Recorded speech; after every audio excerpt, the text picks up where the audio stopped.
Bueno, el menú de la cocina fusión en esta semana, este es el menú: costilla de cordero con patata, menestra y arroz blanco, aguacate de guarnición.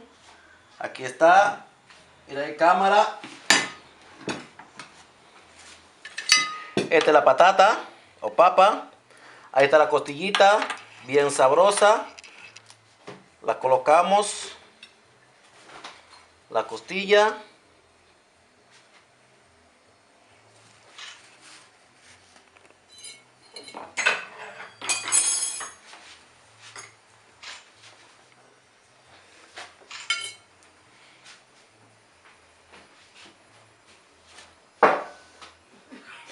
Y como pueden observar,